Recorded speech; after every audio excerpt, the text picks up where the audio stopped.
This might be the most famous letter on Earth. It's the first letter in any language that uses the Latin, Cyrillic, or Greek script, which means it's the #1 letter for most of the world. We're even conditioned to associate it with a job well done due to the education system. As widespread as this letter is, it's virtually the same in every language. The Cyrillic version is called A and makes the sound A, or I won't say any more, as I don't want to accidentally anger the actual creators of this letter.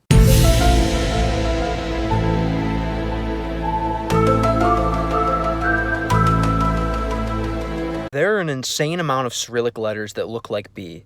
Some are common, some are rare. I like to call this one B with a hat in its uppercase form, or curvy B in its lowercase form.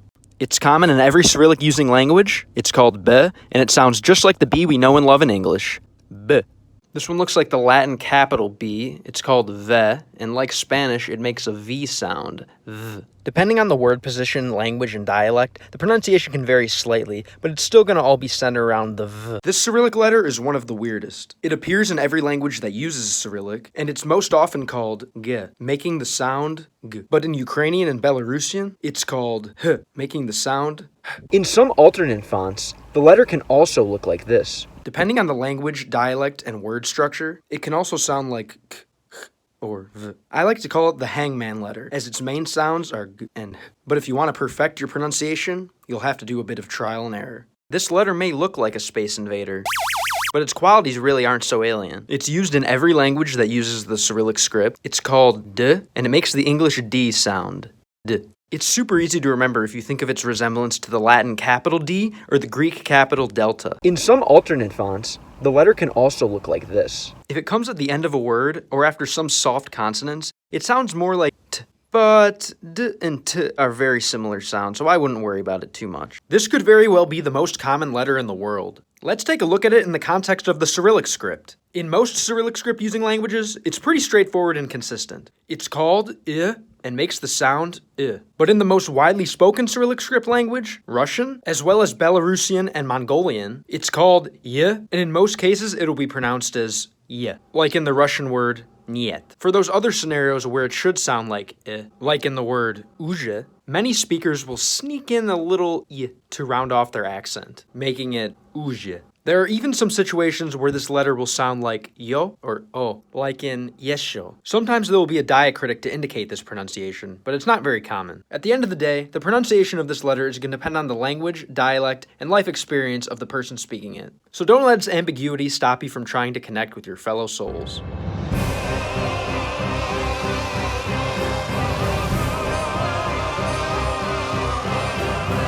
This letter has made me start believing that vowels are a scam. It appears in many Latin script using languages, but this video will analyze the Cyrillic version. In Cyrillic, it appears in Russian, Belarusian, Mongolian, and some smaller minority languages. In almost all of these languages, its name is yo, and it makes the sound yo, o, yon, or on, which, if you talk fast enough, basically all sound the same. Wait, at full conversation speed, all vowels kind of sound the same. At least Russia seems to think so, because there are many Russian words where the two dots on top of the letter yo just aren't written. Take a look at this word. How do you think it's pronounced? Yeshe? Nope. Try yesho. Or how about this one? It's written as svoye, but it's actually pronounced svoyo. In Russian, this happens with other vowels too. Check out this word. You think it would sound like eto, but it's pronounced as eta. What is going on in Russia? When I was younger, some of my friends' parents told them not to hang out with me because my preferred greeting was yo. Maybe that's what's going on in the Russian language. Yo. What might this symbol be? Is it an asterisk? No, you f***ing shithead. This special snowflake is a letter in the Cyrillic alphabet, and its name is zhe. It appears in every language that uses the Cyrillic alphabet, and the sound it makes is similar to its name. That sound is zh. See how it kind of looks like someone sprawled out on an inner tube at a water park, getting some leisure time? Or maybe like someone laying on a beach somewhere, right under some buried treasure. Wait, what's that? Maybe pleasure is a better word to help remember its pronunciation? If you don't want to use any words to remember it, luckily its Latin equivalent is hidden right in the letter itself. Zh. While some TikTok users like to say, "It's just a number, bro," that sentence doesn't apply to this symbol. In the language of the universe, it is a number, 3, but in the Cyrillic script, it's also a letter. It's found in every Cyrillic script using language. It's called ze, and it takes the sound of the English letter z. Z. To remember the pronunciation when I see it in a word, I always think of a middle-aged Slavic man driving a BMW Z3. Z. Looks can be deceiving in the Cyrillic alphabet. You might think that this backwards N makes a consonant sound, but really, it's a vowel. It's called E, and it sounds like E or I. It's used in every Cyrillic using language except Belarusian. In some alternate fonts, the letter can also look like this. Here's what goes on in my head when I see it in a word. It can also be a word itself, usually meaning and.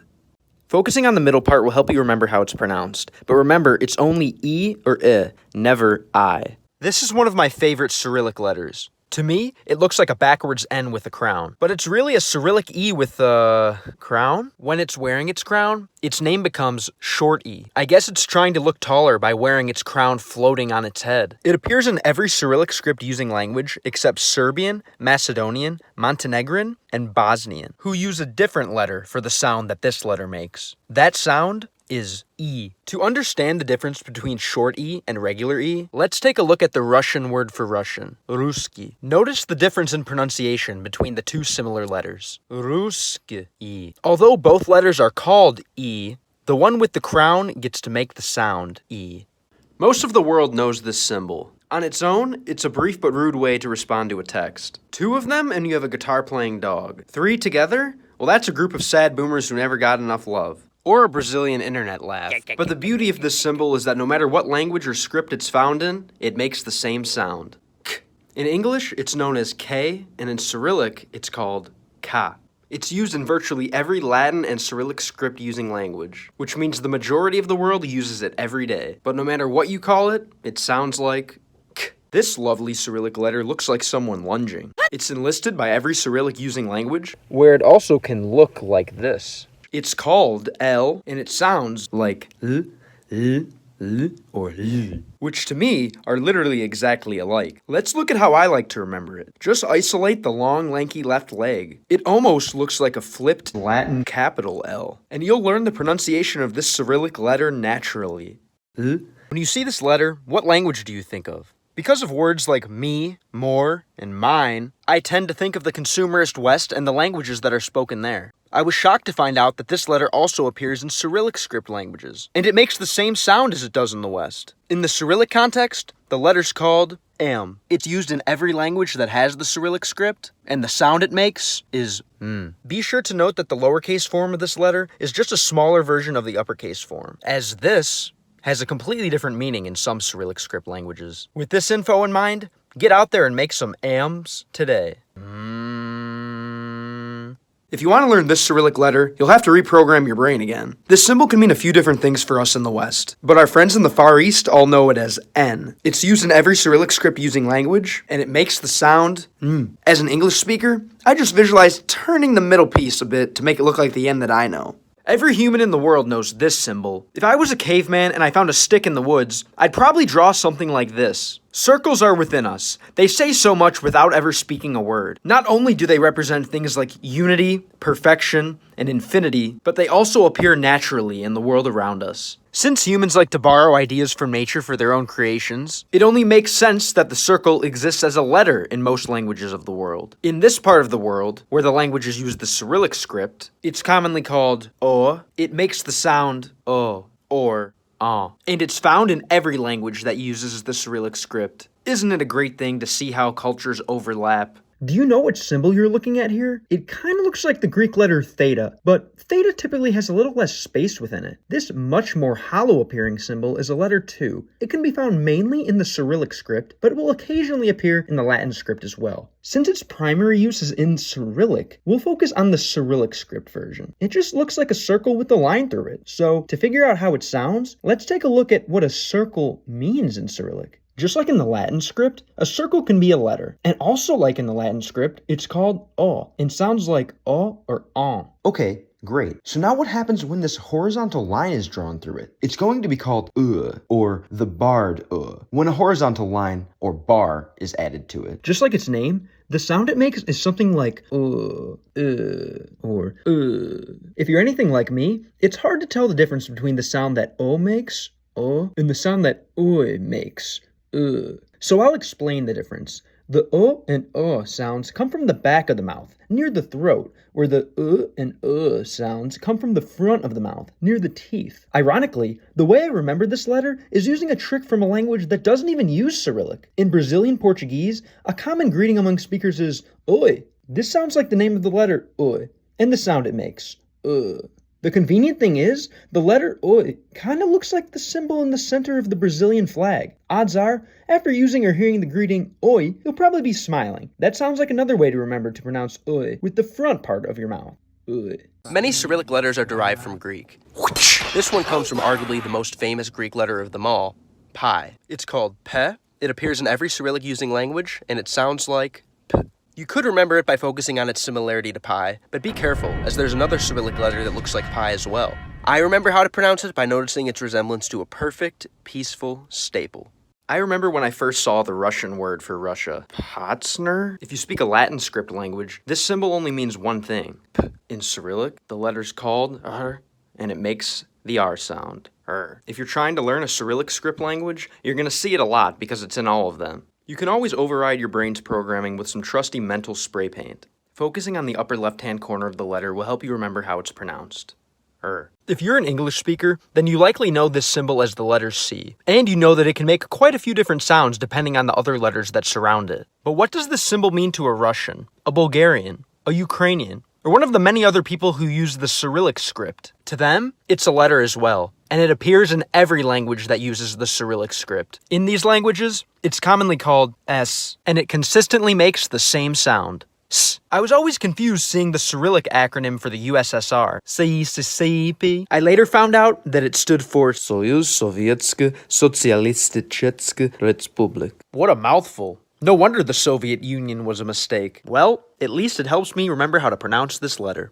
S. Here's another symbol that's shared by the whole world. It appears in some shape or form in almost every script on Earth. It's a staple in Latin, the most widely used script on the globe. It shows up all over the Chinese characters. And in India's two most common scripts, it seems to be in almost every letter. But in this video, we're going to take a look at its role in the Cyrillic script. This symbol appears on its own as a letter in every language that uses Cyrillic. It's commonly called te, and just like in Latin, it makes the sound t. In Cyrillic, for some reason, it can also look like this in alternate fonts. It's amazing to see how much we all have in common. People from different cultures sometimes don't get along because of history, poor leadership, or personal experiences. But underneath our different cultures, we're all members of the same culture, the same race. Human. So it should not be taboo to make jokes or critiques about your fellow brothers and sisters. Acknowledging our differences is what makes life worth living, but make sure to do it out of love. Studying a foreign language means time and effort put towards understanding and connecting with people completely different from you. It's a monumental exercise in empathy. If the whole world spoke the same language, we'd be one giant step closer to fixing the mess of the modern world. So keep studying and remember this letter. It looks like someone coming in for a hug, so use it to hug your fellow humans with words. And that's the t.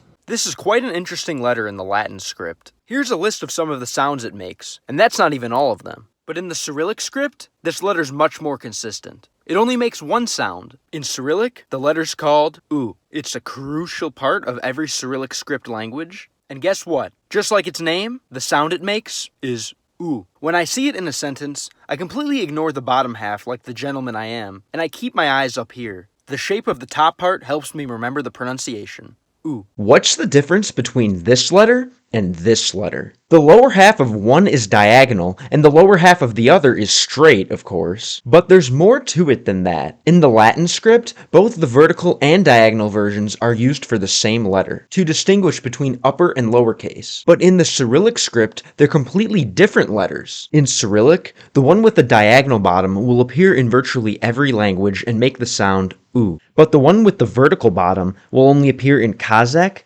Kyrgyz, Turkmen, Mongolian, and some smaller minority languages. It can be called the straight U or ue, where it makes the sound e or except in Mongolian, which, although it has its own script, sometimes uses Cyrillic. In Mongolian, the vertical version sounds like oo, as their diagonal version sounds more like oo. Isn't it gross how confusing it is? That's why, whenever I see the vertical version, I just think, ew. Did you know that this is a Cyrillic letter? Although some might say, it was stolen from Greek, it's grown to global status. We can use this symbol as an example of our shared humanity. Besides, the Greek version looks a bit different anyways. As a global symbol, it appears as a letter in every Cyrillic script using language. In Cyrillic, it's called F or F, and the sound it makes is F. To help remember, I always think of phosphorus on the periodic table, or phosphor, as the sound appears twice, and the symbols look similar. After all, the periodic table was invented by a Russian guy. I guess that's a win for the Cyrillic script. Wait.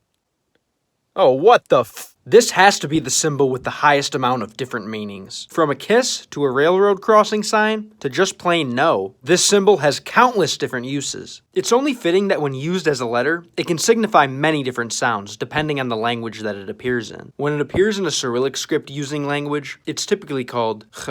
It's used in every language that has Cyrillic, and the sound it makes is ch. I learned foreign languages by playing video games with native speakers. I found out from my investigations that in most Cyrillic languages, this letter is used to designate laughter. So it's not too hard to remember once you've seen it a few times. But don't be fooled. It's not ha ha ha. Instead, it's a more Slavic laugh. Ha ha ha. This little U with the tail makes the ts sound. It's pretty easy to remember if you think of the classic Russian word tsar. If that doesn't work, it does look an awful lot like Caesar Milan reaching down to nip the ear of a misbehaving dog. This upside down backwards lowercase h is a very common letter in the Cyrillic script. Its name is ch. It appears in every Cyrillic script using language, and it makes the same sound in all of them. Ch. While some Cyrillic characters look like Latin letters flipped sideways, ch is flipped both sideways and upside down. I remember how it's pronounced by imagining the noise a condescending snob would make after noticing that it's upside down. This letter doesn't even know which way is up. Ch. How embarrassing. It's hard to be a human and not know about the multilingual onomatopoeia sh used to stop someone from speaking. GameLang, your videos are just ripped off from Wiki. In the Cyrillic script, that sound can be made with just one letter. It's called sha. It's used in every Cyrillic script language, and as you can guess, it sounds like sh. Other interjections like oh, huh, and wow are generally used in a short and blunt manner, but sh can be extended indefinitely. Shh. Conveniently enough, sha appears to be the Cyrillic letter with the longest horizontal distance. Focusing on the length of the letter helps me remember how it's pronounced. Sh. Have you ever seen this symbol before? It would make sense if you haven't, because it's pretty uncommon. It's a letter in the Cyrillic script. It only appears in Bulgarian, Ukrainian, Russian, Kazakh, and Mongolian, along with a few other smaller languages. It's called shcha, and like its name, it makes the sound sh. You might think that this is two sounds in one, but in practical conversation, it can be pronounced much faster, blending the sounds together. Something like sh. And Bulgarians pronounce it more like sht. You see how it kind of looks like a newly opened bar of fresh chocolate? Just focus on the end of fresh and the beginning of chocolate in that phrase, sh, and you'll have this letter on your tongue like a piece of candy. This Cyrillic letter is called the hard sign, or the big yer. It looks just like the soft sign, but it's wearing a backwards hat so everyone knows that it's hard. So hard that in most languages, it doesn't even make a sound. Instead, here's what happens. The hard sign is typically only going to come before these four vowels. Vowels in Slavic languages are notoriously confusing. For example, this one can sound like a or ya. This one can sound like e or ye. This one can sound like o or yo, and this one can sound like u or you. The pronunciations depend on the various different letters that surround the vowel. However, when the hard sign comes before these vowels, they're forced to respect its hardness and use the pronunciation beginning with y. For example, let's look at the word siest, meaning to eat up. If the hard sign is removed, it becomes sist, which means to sit. Here's another example with a familiar word, object, which of course is a translation of the English word object. Listen to the pronunciation of the similar word object, which is a promise. Only about half the Cyrillic using languages use this letter, with the rest electing to use an apostrophe instead. Bulgarian seems to be the only language where this letter does make a sound. In Bulgarian, it sounds like but for the rest of the Cyrillic languages, it's just a glorified apostrophe. This might be the most infamous Cyrillic character. Although it looks like two letters, it is just one singular letter, and in most cases, it sounds like half a letter. It's found in Russian, Belarusian, Mongolian, and the Turkic languages that use Cyrillic. Its name is Yeri or Yeru, and its pronunciation is based around the sound u. In Russian, Belarusian, and Mongolian, this letter only makes the first half of that sound, But in a Turkic language, like Uzbek, Kazakh, or Turkmen, this letter signifies a more pronounced, slightly longer version of that sound. Ooh. As this letter looks like it's halfway to being the English word Bill, I created a character named Shy Bill to help with its most common pronunciation. Just take someone who has the name Bill, make them shy, and put them in a social situation. Oh look! Here's the waiter. And he gave the bill to Bill. But Shy Bill was overcharged. Will he speak up? Looks like I was charged twice. I'll just pay it. Have you seen this symbol before? Think about it, but don't think too hard. Spending too much time thinking about previous mistakes is useless, and it can turn you into a simp fast. Interestingly enough, in the Cyrillic script, there's a letter that can alter the past. It's called the soft sign, or the small yur. It's used in every Cyrillic script language outside of Tajik and Uzbek. It doesn't make a sound on its own, but instead it softens the consonant that comes before it through a process called palatalization. This just means that you pronounce the consonant with your tongue lightly touching the palate or roof of your mouth. Let's take a look at the Russian word for end. Kon. When you add the soft sign to the end of it, it becomes konь. The word for horse. Just remember, we've all done things we wish we could take back, but you can't change what's been written, and only a soft little bee would try. The Russian language has so many rules that they had to invent a few extra letters. And this symbol is one of them. Let's take a look at your stereotypical letter E, known as ye in Russian. It can make the sound or ye, depending on its position in a word and the letters around it. But what happens when the phonetic rules suggest that it should be pronounced as ye, and we want to pronounce it as instead? That's where this symbol comes in. Here's an example. Normally, when this letter is the first letter of a word, it's pronounced as ye, like in the Russian word yesho. But what if we want to have a word that begins with the sound e? As you can see in the word eto, we use this letter. It's called or oborotnoye, literally meaning backwards e. It's found in Russian, Belarusian, Mongolian, and some other Cyrillic using languages with Russian influence. It mostly appears as the first letter in a word, like in the example. When it shows up elsewhere, it's usually in a loan word, a word borrowed from a different language, such as rep from English. So if you're a Russian rapper, this should be your favorite letter. So this one looks like sex, or a key.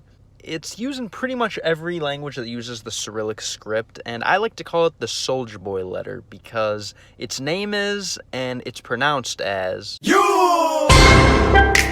This backwards capital R is a vowel in the Cyrillic script. It's present in the majority of Cyrillic using languages. It's called ya, and as its name suggests, in most cases, it sounds like ya. However, when it comes after a soft consonant, which is a consonant pronounced with the tongue close to or touching the roof of the mouth, the y is dropped, and it's pronounced as a. In these cases, depending on language, dialect, and word structure, it can also sound like or I. But for most situations, you can focus on its similarity to a jumping Mario to remember its most common pronunciation.